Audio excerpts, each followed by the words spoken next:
buenas noches, soy Alejandro Silva y esta es La Nocturna. Hoy vamos a analizar el Plan B, es una contrarreforma electoral.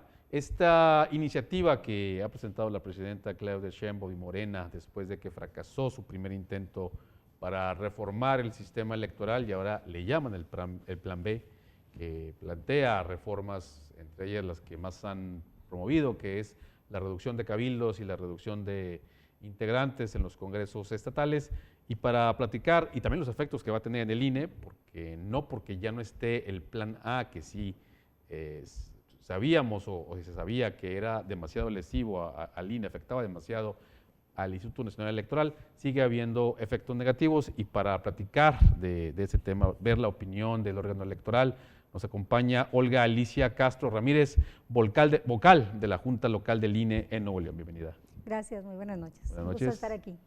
Y de casa, José Daniel Borrego, que también tiene sus ideas muy fundadas, creo que fundamentadas, Borrego. Siempre. Sobre este tema de la reforma electoral. Pues no hay nadie más capacitado ahora en el tema del análisis político que tu servidor. Bienvenida. La verdad es que este tema del plan A y plan B, para empezar, yo diría, ¿el plan para qué?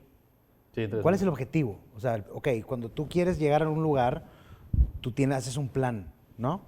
Plan A, plan B, plan C, pero ¿para qué? Porque si tú comparas el plan A y el plan B, no tiene nada que ver uno con otro. Entonces, ¿a dónde iban a llegar? ¿Los alcances consideras que son diferentes? No, totalmente. Es más, no tiene nada que ver una cosa con otra. El plan A era una reforma electoral, claramente, y el plan B es una reforma político-administrativa. ¿Qué tiene? Porque los regidores no están proponiendo votarlos directamente. Simplemente están diciendo, municipios se reducen los cabildos y se reduce otra cosa. ¿Qué tiene que ver eso con un tema electoral? Bueno, de entrada son los cargos que eliges, ¿no? Pero no hay o no se ve a primera vista cuál sería la gran modificación electoral del sistema. Sí, por ejemplo, el plan A era cambiar las fórmulas con las que se entraban los plurinominales, por ejemplo, ¿no? Y reducir una parte de los senadores. ¿Cuál era el objetivo? Estamos siguiendo todavía el cuento de la austeridad republicana, que nunca existió tal cosa. Lo que le quitaban a un lado lo despilfarraban en otro lado. Entonces, ¿cuál es el punto? O sea, hay una obsesión bien extraña como de querer, INE, quítale todo, ni un peso, por favor, hombre. Estás payaso, ¿cómo quieres tener una democracia que funcione? Si no pero hay un gasto operativo, ¿no? Sí, o sea... Que ese es el punto, ¿no, Alicia? El hecho de las afectaciones a la operatividad del INE que tuvo el plan A y que también tiene el plan B, ¿no? Pues básicamente la afectación respecto de los procesos operativos, no lo vemos porque coincido con Daniel, no hay una modificación al sistema electoral en este plan B. Básicamente son dos aspectos, me parece muy bien identificados. Uno tiene que ver con la revocación de mandato, que creo que es uno de los temas fundamentales de este plan B, y el otro tiene que ver con los recursos. Básicamente se pretende disminuir el costo de los ayuntamientos, del costo de los congresos, porque incluso este proyecto de reforma le señala el monto de presupuesto que debe tener cada congreso. Llega a ese nivel de decirte, debes de gastar nomás esto y se acabó. Pues lo ponen en porcentaje, el 0.70% del, es decir, no ni el 1% del presupuesto de egresos de cada estado de la República. Eso es lo que señala. Entonces, tiene que ver con eso. En cuanto al INE, la mención muy específica que se hace en este proyecto de reforma tiene que ver con los sueldos de los altos niveles del instituto, se refiere a consejerías electorales, secretaría ejecutiva y titulares de área, básicamente eso. Entonces, ese costo o esa narrativa de que es costosa la democracia, ahora pues son costosos los congresos, son costosos los cabildos, pero realmente la democracia, es decir, el sistema electoral, el INE, en general es costoso para México. No, desde luego que no. A ver, tiene que ver con las reglas que se establecen y cómo se costea la ejecución de esas reglas. Principalmente porque cuando se crea un instituto, un órgano constitucionalmente autónomo, descansa sobre un servicio profesional electoral, que es una estructura permanente y se desagrega en todo el país, en los 300 distritos, y por tanto debe haber oficinas. O sea, el INE opera a través de sus oficinas distritales, 301 también en cada estado de la República, y el sostenimiento de esa estructura y de esas funciones que desarrolla el instituto de forma permanente tiene un costo. Desde luego que tiene que haber un costo, simplemente las rentas, los sueldos, la credencialización, los trabajos relativos al padrón electoral, además de fiscalización, de los monitoreos radio y televisión, todo esto tiene un costo, pero atiende exclusivamente a lo que ordena la ley. Okay. Y me parece que el costo en el instituto, me parece que hemos sido muy responsables. No hay erogaciones que no estén plenamente justificadas y sobre todo pues no hay gastos suntuosos, ¿no? Contrario a lo que se pueda creer. Finalmente, el sistema electoral mexicano, yo lo recuerdo, ¿no? En su momento que se hablaba, ¿no? De que había que invertir en candados para garantizar el voto, ¿no? Que en su tiempo fue la credencial del elector con fotografía, el padrón electoral, la lista nominal, la tinta indeleble, toda la parafernalia que estamos acostumbrados desde hace más de 30 años. Es caro porque en ese momento la desconfianza era mucha, ¿no? Desde luego, mira, tocas el ejemplo de las boletas. Tiene que ser un papel seguridad que solo se produce en un lugar de la República, en Chihuahua. Y desde ese momento tiene que estar custodiado por el Ejército Mexicano. Una vez que se produce el papel, su traslado también debe estar custodiado hasta Ciudad de México, Talleres Gráficos, y ahí permanece una custodia permanente del Ejército Mexicano y también del propio INE mientras se están produciendo las boletas. Entonces, y tiene que tener medidas de seguridad el papel, así que es muy especializado. Entonces imagínate el costo luego de que se produce en Ciudad de México y se tiene que distribuir a todo el país. Además que nuestro padrón es pues uno de los más grandes, ¿no? México tiene mucha población, son ya casi 100 millones de mexicanas y mexicanos con derecho a votar. Sí. Entonces se tiene que imprimir una boleta por cada persona, independientemente si van a votar o no, ¿verdad? Exactamente. Y pues todo eso tiene costos. Igual el líquido indeleble se tiene que mandar a hacer con una institución educativa, en este caso es el Politécnico, que tiene la patente, comprobadísimo que no se quita, etcétera. Es decir, son características muy específicas. La credencial de lector que hablamos, ¿no? Sí tiene también muchos candados de seguridad para que sea infalsificable, etcétera. Hemos transitado y evolucionado con las nuevas tecnologías, pero también manteniendo siempre los candados de seguridad para dar confianza y certeza en los procesos electorales. Borrego, ante estas realidades, ¿no? de lo que se tiene que invertir para garantizar el voto después de largos años de desconfianza. Tú eras niño cuando se creó el INE probablemente, pero… El IFE. El IFE, perdón, sí. Pero sí coincides o dirías, más bien dicho, que hay es solo un discurso para buscar algún beneficio electoral. Mira, yo creo que hay que diferenciar el costo del sistema electoral y el costo del sistema de partidos. Eso es lo que en realidad cuesta. O sea, lo que cuesta en realidad en temas electorales es el dinero que se le da a los partidos políticos, que asciende cada vez más. El tema de la institución electoral es donde se debe ir la mayor parte del dinero, porque es el sistema que va a darle certeza a tu democracia. Yo por mí los partidos que les den el mismo dinero a todos y que no sea muy elevado, porque son números que están totalmente fuera de la realidad. Entonces, fíjate, me estaba acordando ahorita cuando estaba en la facultad, fue una vez un congresista norteamericano a dar una plática y él decía que a él le parecía que el sistema electoral mexicano era de los más seguros del mundo, porque él decía que en Estados Unidos que votan, para empezar, fíjate, los estados son los que hacen contrataciones cada uno de sus sistemas electorales. Votan diferentes. O sea, es mucho más inestable y riesgoso el sistema electoral norteamericano que el mexicano. Y él decía, porque es un solo organismo y tú cada voto que tienes ahí, tú tienes un papel para respaldarlo, una boleta para respaldar el papel ese. Y si hay una irregularidad, pues tú puedes señalarla, ¿no?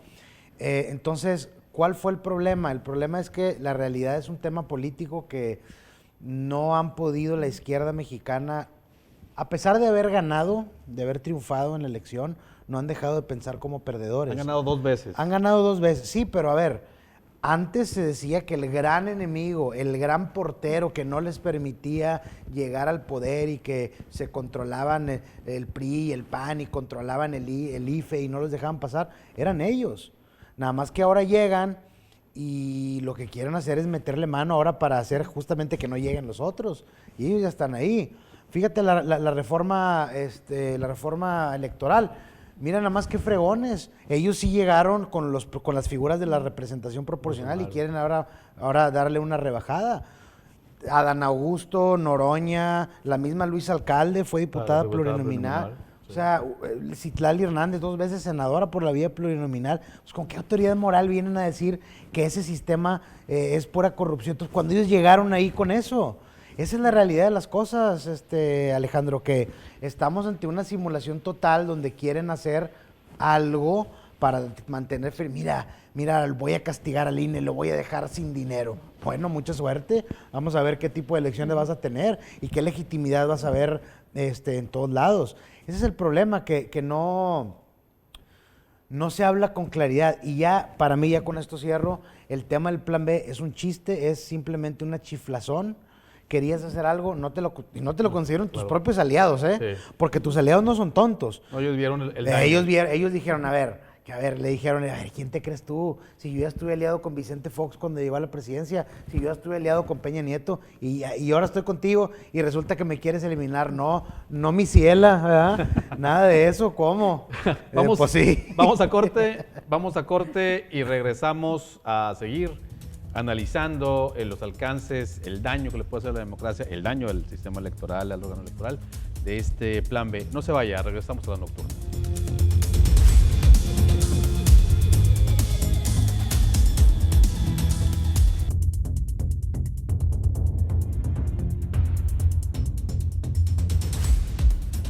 Qué bueno que sigue aquí en la nocturna. Estamos hablando sobre este plan B. Es una contrarreforma electoral.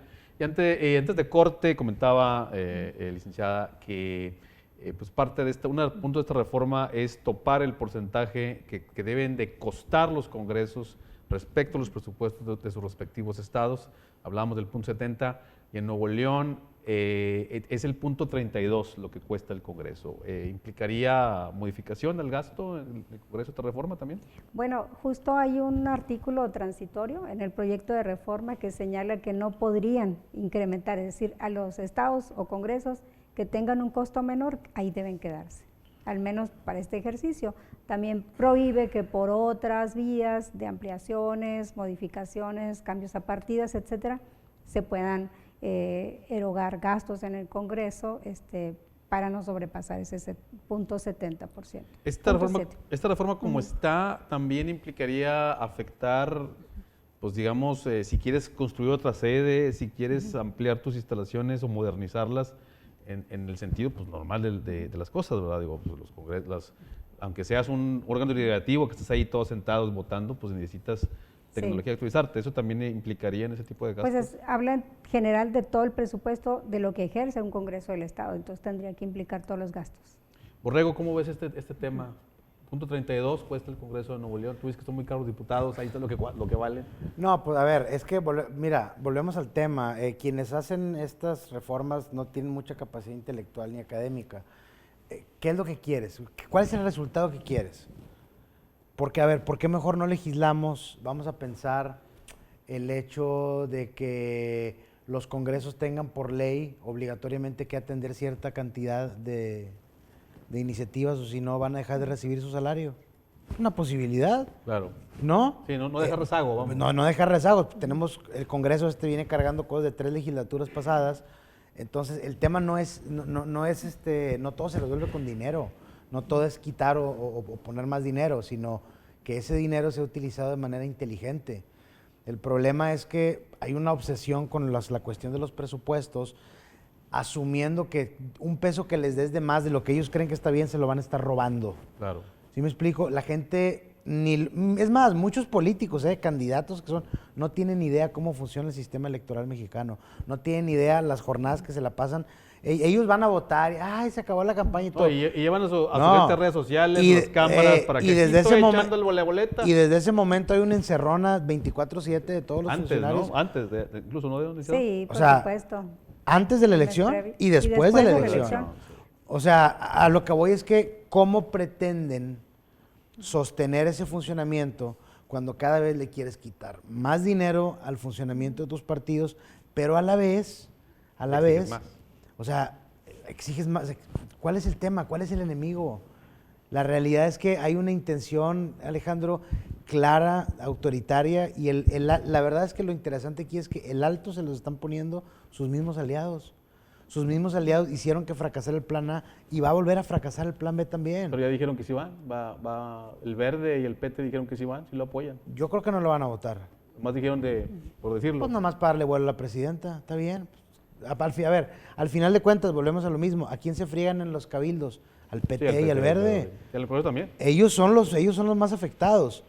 Entonces, mira, una vez recuerdo que, con esto cierro, hace unos años un diputado federal de Morena, con muy poca capacidad intelectual, propuso que el gobierno federal pudiera utilizar el dinero de las Afores para proyectos de infraestructura. Yo lo recuerdo. ¿Te acuerdas? Yo lo recuerdo.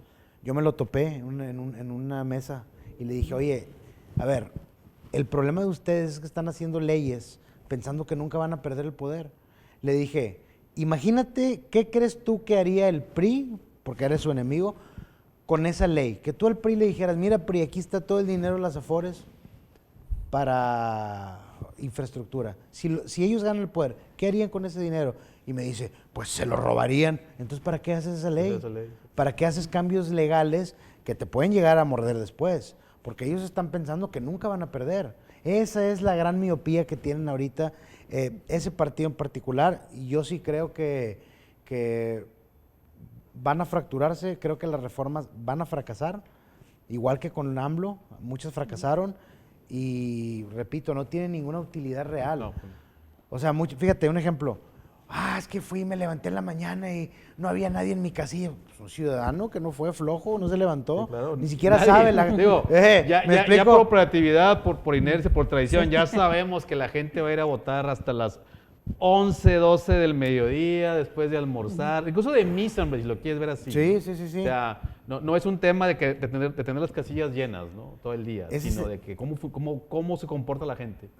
Te digo, la gente no sabe cómo funciona el sistema electoral. Yo no sé qué va a resultar de esto, pero está por los suelos, va a acabar mal. Licenciada, ¿cuáles serían los efectos de este plan B en la operatividad del INE si es que llega a pasar? Bueno, tenemos una preocupación importante porque tal como está este proyecto de reforma y como estaba la reforma anterior del Poder Judicial de la Federación, pues resulta que en este año, en el próximo año 2027, tendríamos la posibilidad de tener en la misma casilla la elección de diputaciones federales, pero además la revocación de mandato, que sí viene en este proyecto de reforma y que modifica la fecha en que se realizaría la revocación de mandato, es una posibilidad. Además de las elecciones locales, que tenemos gobernador, diputaciones y ayuntamientos. Sí. Además de las elecciones del Poder Judicial Federal y la totalidad del local, pero con reglas diferentes. Son totalmente diferentes las reglas cómo se vota o las candidaturas del Poder Judicial a las del Poder Legislativo en este caso. Entonces no podríamos poner en una sola mesa directiva todos. Ok, tiene que haber.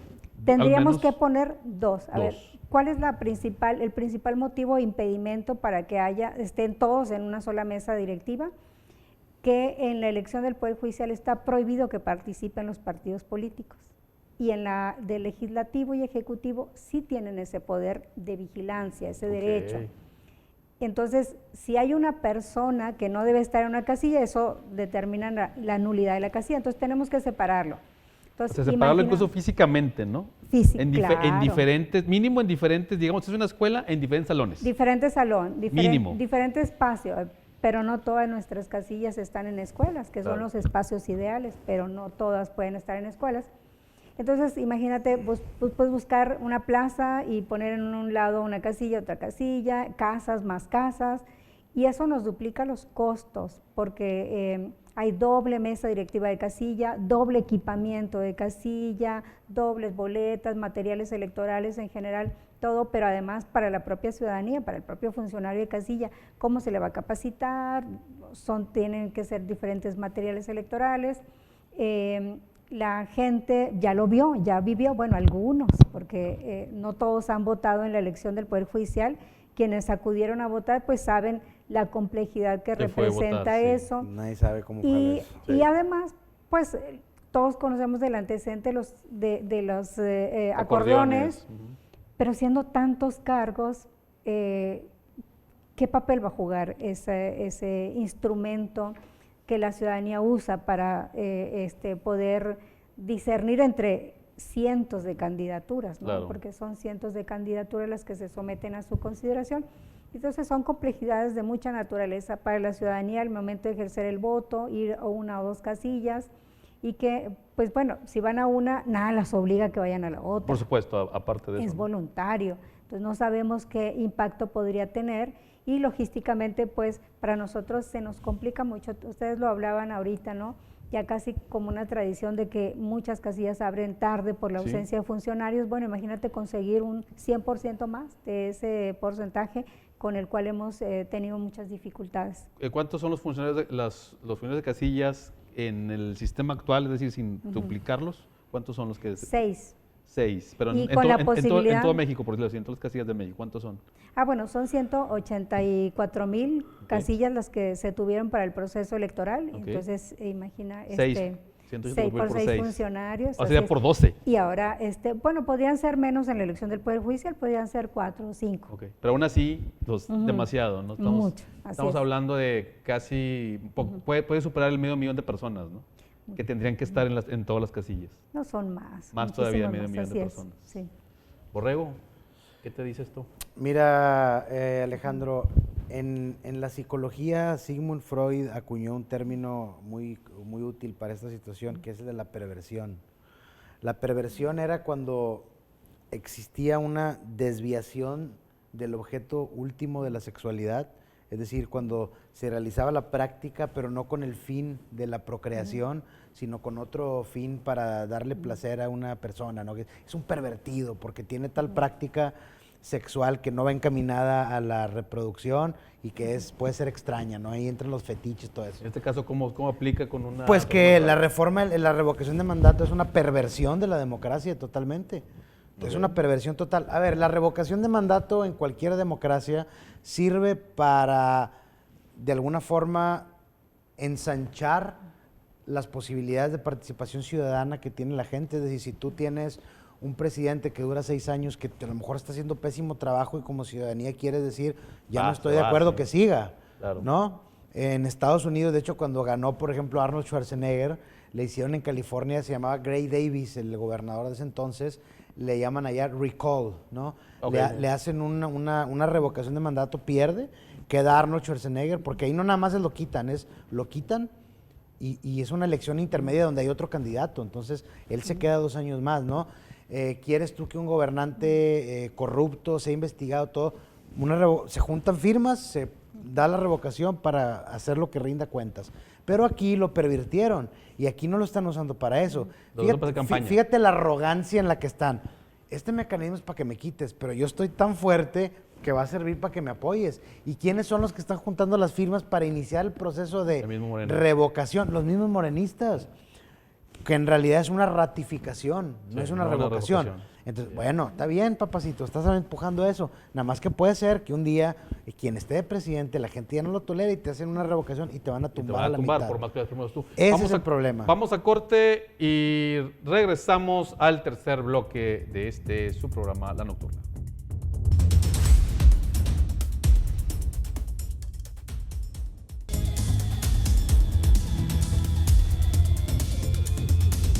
Qué bueno que sigue aquí en La Nocturna. Seguimos conversando sobre este plan B, si es una contrarreforma electoral y los argumentos que usted ha escuchado de parte de nuestra invitada, la vocal de la Junta Local del INE, Olga Alicia Castro Ramírez y de José Daniel Borrego, pues bueno, a mí me están dejando claro cuáles son los efectos, pero hay más, ¿no?, lo que afectaría esta reforma, licenciada, en el caso del INE. Bueno, dentro de los aspectos más importantes de las implicaciones que tiene el trabajo que hace el instituto, pues la revocación de mandato que podría llevarse a cabo el mismo día de la jornada electoral de 2027, pero además el hecho de que se autoriza a la persona sujeta a revocación de mandato, en este caso la Presidenta de la República, si fuera el caso, a que difunda el proceso y promueva el voto a su favor, ¿no?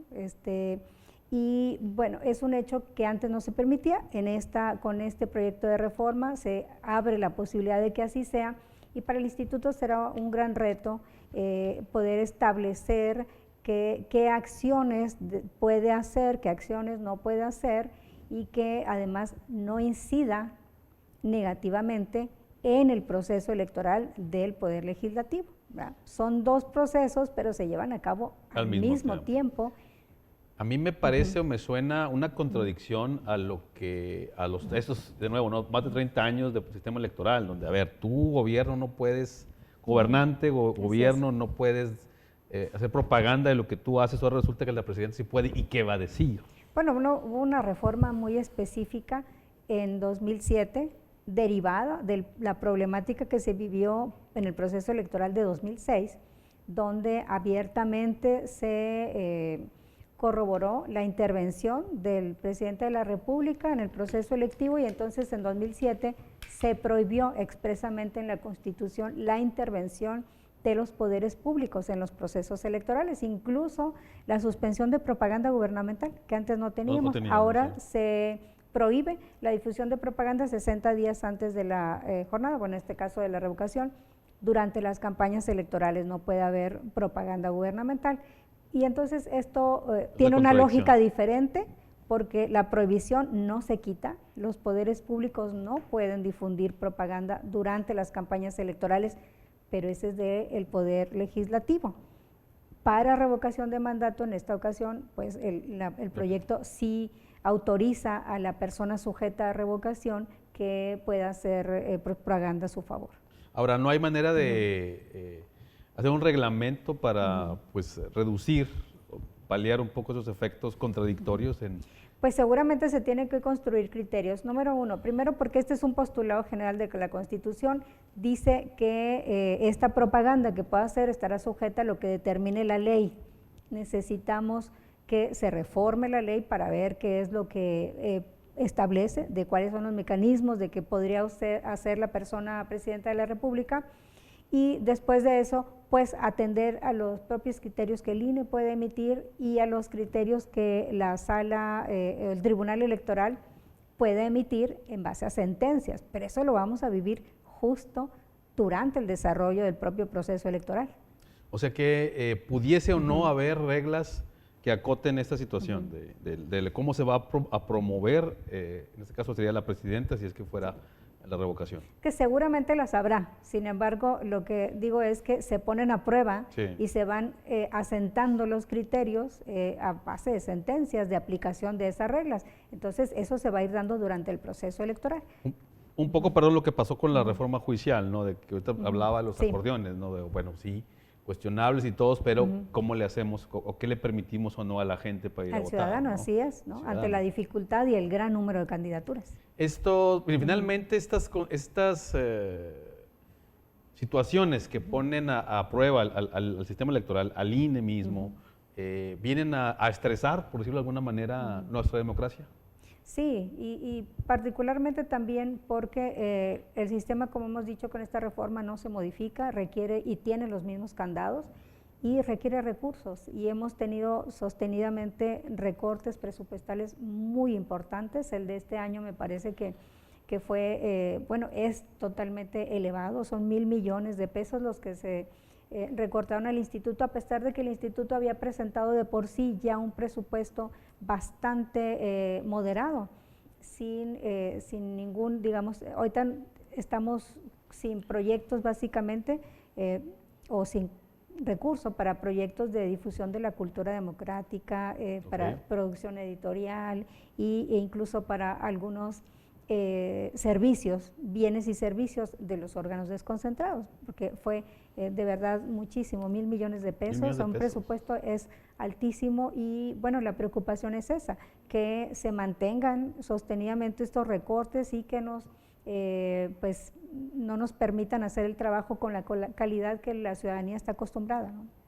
Borrego, primero, pues la revocación de mandato que ya habías comentado, ¿no? Que tiene implicaciones ahora con esta situación muy clara de sí se puede promover la presidenta, hay al mismo tiempo que una prohibición que vamos a continuar de que los ejecutivos no pueden hacer propaganda. ¿De qué estamos hablando entonces? A ver, es que, Alejandro, creo que debemos de ver la política real, ¿no? Estamos muchas veces discutiendo los supuestos, lo que dice la ley exactamente.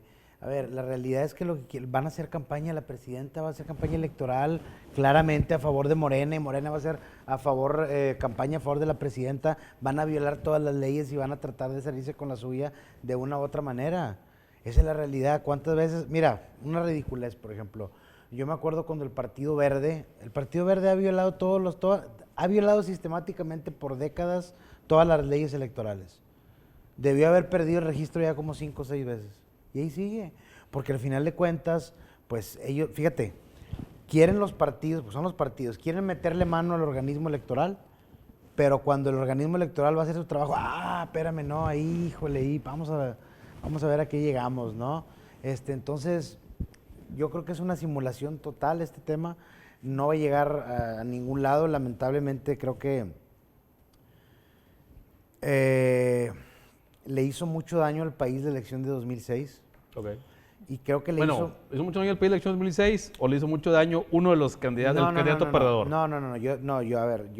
Ojo, me la he pasado criticando a Morena, ¿eh?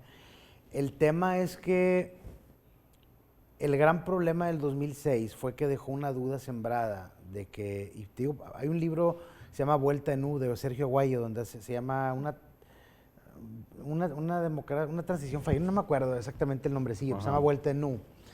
Entonces, en el seguimiento de la campaña de 2006, pues bueno, hubo ahí, por ejemplo, de la guerra sucia, ¿no? Yo saco un spot diciendo Alejandro Silva es lo peor de Nuevo León, etcétera. Tú te quejas, pones una denuncia y luego el tribunal electoral dice, ¿sabes qué? Sí, de acuerdo, era ilegal. Te la bañaste, sí. Te la bañaste. Pues sí, nada más que ya influyó en la elección. Ya influyó en la elección. Entonces, hay muchos huecos. Bueno, pero ese cambio, ahí se cambió y ahora... Se cambió. Hay una preaprobación de los spots, que aún así sí, hay exactamente, que sí si son, no te mandan tumbarlo, ¿ok? Ahí son algunos... a lo que voy con eso es que siempre, así como postulan los partidos el marco legal, ya tienen ellos su forma de cómo lo van a trampear por abajo para que a lo mejor, con que te hagan un spot negativo un día o 2 antes de la elección. Sí, cuando ya no hay... Se supone que ya no hay spots. Pues sí, nada bueno, más no que puede ser spot, tiene sí, que pero ser el spot va a salir de le diste dinero a así. alguien. Hay muchos huecos que estas reformas no contemplan y las que se contemplan los partidos ya tienen la puerta trasera para fallar. A lo que voy es que en ese entonces la diferencia entre uno y otro era muy pequeña. El problema es que no había un criterio extraordinario para decir, oye, ¿sabes qué? La única manera a ciencia cierta de saber quién ganó era contar todos los votos, pero la ley no lo contemplaba todavía. La ley no contempla. Entonces, ¿qué haces en esas situaciones, no? Creo yo que debe haber una flexibilidad en cuanto a determinados momentos para tener un criterio a cada situación. Yo no estoy de acuerdo contigo con la flexibilidad. No, yo sí creo. Yo crecí viendo al PRI arrasar en elecciones y esa flexibilidad es la que les permitía hacer lo que quisieran. Te voy a decir algo. Por eso creo que las reglas deben estar muy claras. Te voy a decir algo. Y esto me lo dijo un panista. No, que AMLO. Le digo, compadre, ¿ustedes crearon AMLO? O sea, ustedes le quisieron meter... porque en ese entonces se metió el presidente Fox a hacer campaña quedó claro en contra de AMLO, así como López Obrador se metió en contra de los demás. Les dije, compadre, ustedes lo crearon. Le metiste la pata de todas las maneras y ahora regresó con un montón de poder y les quiere hacer ahora a ustedes lo mismo. O sea, estamos tratando de tener una institución que sea confiable para que nuestro voto valga, pero tenemos que malabarear con cómo lo quieran utilizar de manera negativa los que estén en ese momento en el poder. Sí, pues es que el gran es tema, bien peligroso.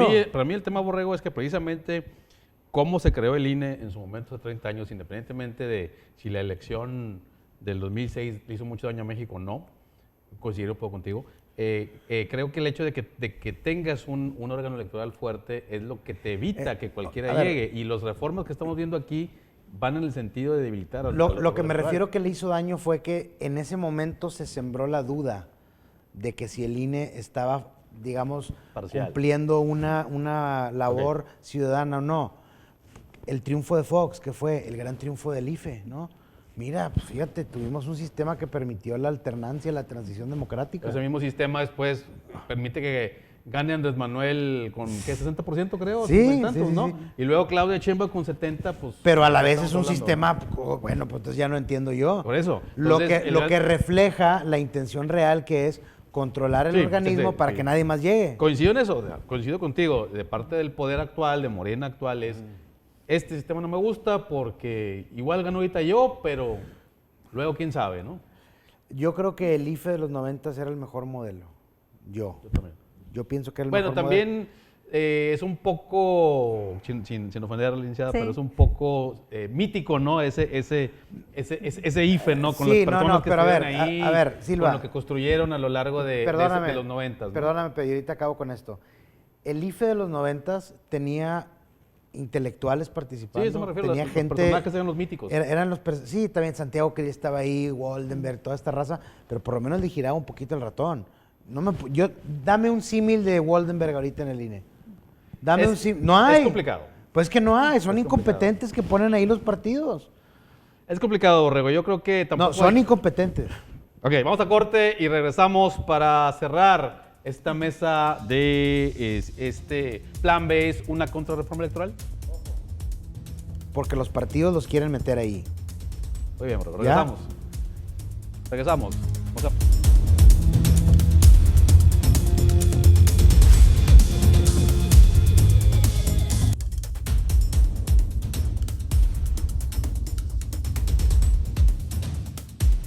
Qué bueno que sigue aquí en la nocturna y este es ya el cierre de este programa de El Plan B. Es una contrarreforma electoral y ya hemos estado dialogando con la vocal de la Junta Local del INE Nuevo León, Olga Alicia Castro Ramírez, que pues sí nos ha platicado cuáles son los efectos que ellos están previendo con este Plan B, que si bien no es igual de agresivo que la primera opción de Morena, sí tiene complicaciones en parte por la concurrencia de las elecciones, es decir, que muchas elecciones al mismo tiempo, ya quedó claro, licenciada, Sí. el tema de que pues incluso la reforma, la elección judicial no puede ser en el mismo espacio, ¿no? No puede ser. No. Entonces, eso ahí ya, y aparte más de medio millón de personas necesarias en las casillas para poder cubrir o dar servicio a los 100 millones de votantes posibles, ¿no? Que no van a votar realmente, va al 50-60% más o menos, y eso complica la operatividad.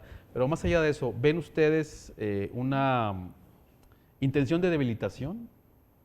Pues en el mensaje que se ha dado justo a propósito de todas las críticas de la reforma, desde los poderes públicos se ha mencionado que bueno, al instituto no se le está tocando y que al contrario, pues se mantiene y se fortalece, aunque no hay alguna medida específica. Creo que la preocupación que no podemos ver en este tema, porque, a ver, desafortunadamente me parece, creo yo que si se quisiera fortalecer al instituto, se le podría blindar respecto de un presupuesto garantizado, que no está en este proyecto de reforma, porque esta es la forma en la que se nos han debilitado en algunas capacidades para poder operar el proceso electoral. Yo esperaría que hubiese una muy buena voluntad para que el presupuesto de 2027 sea justo el que necesita el instituto con estas circunstancias en las cuales nos están solicitando operar, con la concurrencia de todas las elecciones, ¿no? Todavía estamos esperando la posibilidad de una modificación en el plano de la reforma judicial, porque también se anunció la posibilidad de reforma, pero, a ver, se anunció que se iban a disminuir las candidaturas, Sí.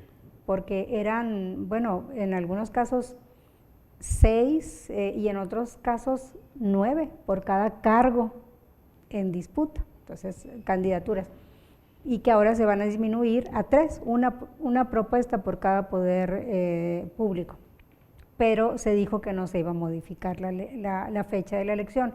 Entonces, necesariamente eso implica costos muy elevados, y yo espero que estén haciendo un análisis del impacto financiero que tienen las decisiones que van a tomar en el Poder Legislativo. Yo esperaría que se actuara con toda responsabilidad en ese sentido. Borrego, sí ves eso, ¿no? Tú, ¿no? Esa presión, tú sí ves esa presión de parte del Estado nacional en contra del órgano electoral.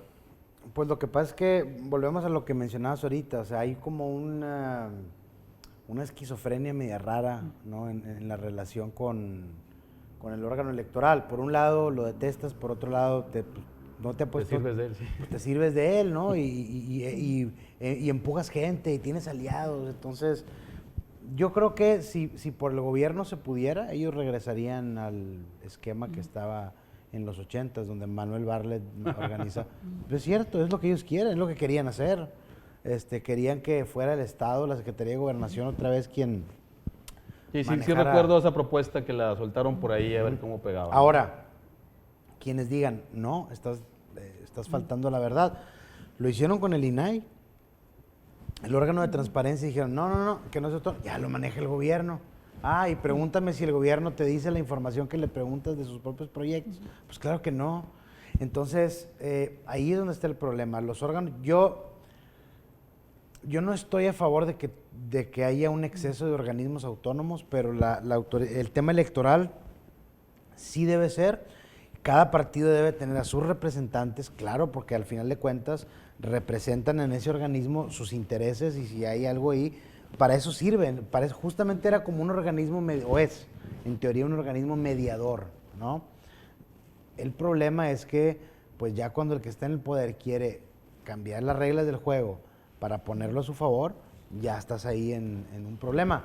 Simplemente pregúntale tú a un candidato independiente, por ley le tienen que fiscalizar casi el aire que respira, y los grandes partidos políticos, pues, hay un montón de mañas que pueden hacer, ¿no? Que hacen todos los partidos.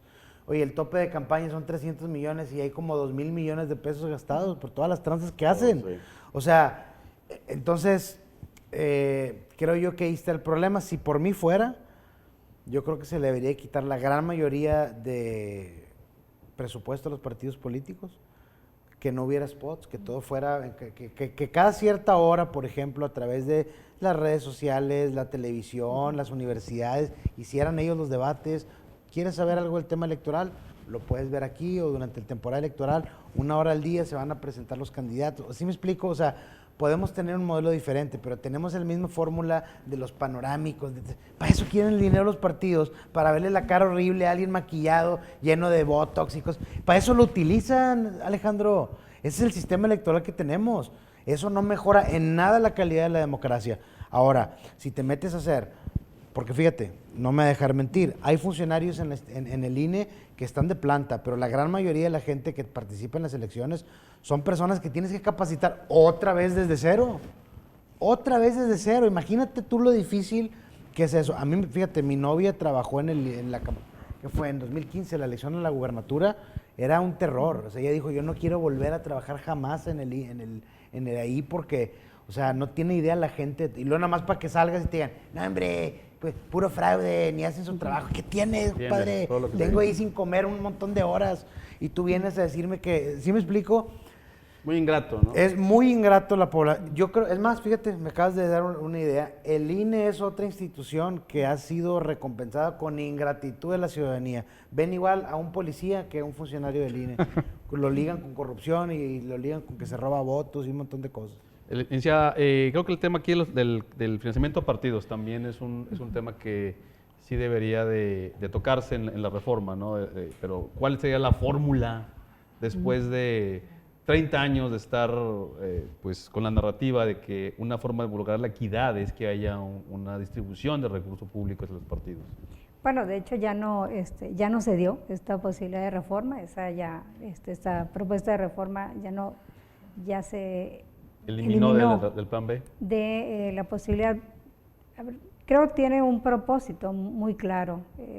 El recurso privado es imposible básicamente de fiscalizar. Entonces podríamos llegar a no saber ni de dónde ni quién está financiando las campañas. Por eso se ha dado preponderancia al recurso público, porque ese sí es fácilmente fiscalizable, ¿no? Se le puede seguir tranquilamente la huella y en ese sentido pues el INE ha establecido todo un mecanismo de fiscalización muy robusto y además ha establecido multas. Pero también creo que la fórmula de distribución de los recursos creo que debería analizarse porque es 30% conforme al igualitario. Ajá. Y 70% conforme al peso electoral. Y pues bueno, eso creo que podría mejorarse esa proporción o bien una distribución igualitaria, que en algunos casos algunos partidos dijeron pues sí estaría bien, estamos de acuerdo en que se pudiera bajar el monto de financiamiento, pero si no les distribuyen a todos igual, para Claro. poder tener una cancha pareja. Sí, habría la posibilidad o sería viable que fuera híbrido, que fuera una parte pública y una parte de financiamiento privado. De hecho, sí está abierta la posibilidad de que reciban financiamiento privado, pero nunca puede ser superior al público. Pero cambiar esa fórmula, vamos, donde de plano ya no importe si recibes más o menos, porque pues eso se pudiese entender también como un respaldo, ¿no? Ciudadano. Yo quiero, pues, darle dinero a mi partido, al que yo creo, ¿no? A la ideología que yo creo, ¿no?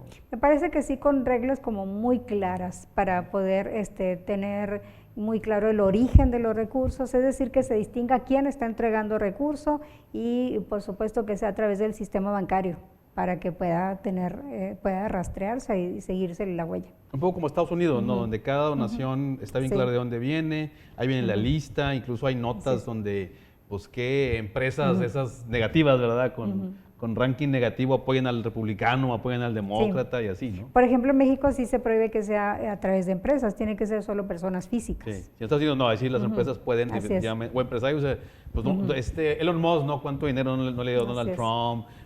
Mark Zuckerberg igual, ¿no? Pero luego también en Estados Unidos es el caso, pues le apuestan a todos, ¿no? O sea, en proporciones, ¿no?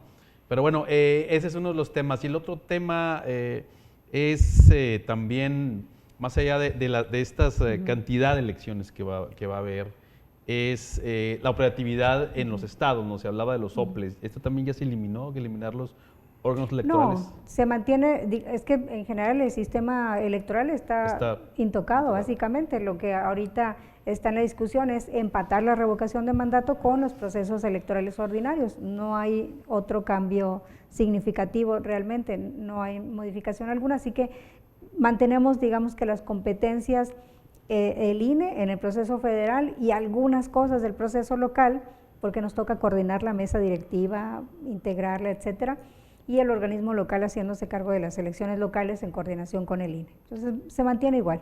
Por ese lado. Ahora, en el anterior intento, ¿no? Aunque no hubo un cabildeo del INE, o sea, decir, no hubo una intención así frontal, pero sí señalamientos de lo que estaba mal o de lo que iba a afectar. En este plan B, ¿hay también una intención del INE de ser una voz activa en este proceso? Sí, por supuesto, de hecho lo está haciendo y creo que el punto como de mayor insistencia del instituto tiene que ver con la concurrencia de la elección judicial, con el legislativo, dadas las diferencias que ya hemos señalado tan significativas y la atención que merece cada tipo de elección, porque son muy diferentes, ¿no? En eso se está insistiendo el instituto y me parece que todavía estamos con esa posibilidad de entregarle como un documento de análisis a las cámaras, al Poder Legislativo que va a tomar esta decisión y ojalá pues nos atiendan. Una frase para cerrar su participación respecto a esto que estamos viendo del plan B, ¿cuál sería? ¿Con qué cerraríamos? ¿Qué mensaje le quiere dejar al público de parte del INE hacia el plan B? Bueno, principalmente la reforma tiene que ver con recursos y me parece que tenemos de estar dispuestos a invertir en nuestra democracia. No podemos mermar la capacidad de las instituciones y de las propias fuerzas políticas de participar en la contienda por el poder público digamos, disminuyendo su capacidad de actuación. Así que espero que el Congreso actúe responsablemente garantizando los recursos para todos. Muy bien, Borrego, interesante frase, hay que invertir en la democracia. ¿Cómo cierras? Tienes un minuto para cerrar. Yo creo que hay que meter el tema electoral al sistema educativo, enseñarle a los jóvenes que van a votar, sobre todo en educación media, que entiendan la responsabilidad del voto, que entiendan qué es lo que está sobre sus hombros. Yo no creo por ejemplo, las iniciativas populistonas hay que bajarle, darle del voto a no sé, Por favor, hombre, si la gente no sabe ni cuál es todo lo que conlleva participar políticamente. Hay que educar a los ciudadanos, porque si tú educas a los ciudadanos después, difícilmente van a ser manipulados en que formen parte de propuestas que no tienen ni pies ni cabeza y que no tienen un objetivo claro ni un objetivo útil. Entonces, yo creo que lamentablemente esta reforma electoral, tanto el plan A o plan B, es puro populismo para la base electoral de Morena. No va a dar ningún beneficio al país, no va a hacer mejor la democracia, no va a hacer que más gente participe, no va a hacer nada. Lo único que va a hacer es debilitar la institución que hasta ahorita ha salvaguardado las elecciones y las ha organizado, no hay nada más. Muy bien. Bien, pues cerramos esta emisión de la nocturna, donde el tema fue el plan B, es una contrarreforma electoral. Ahí tiene usted los argumentos de parte de la vocal de la Junta Local del INE de Nuevo León, Olga Alicia Castro Ramírez, y de mi compañero José Daniel Borrego sobre este tema. Muchas gracias por acompañarnos. Aquí lo esperamos en la siguiente emisión de la nocturna.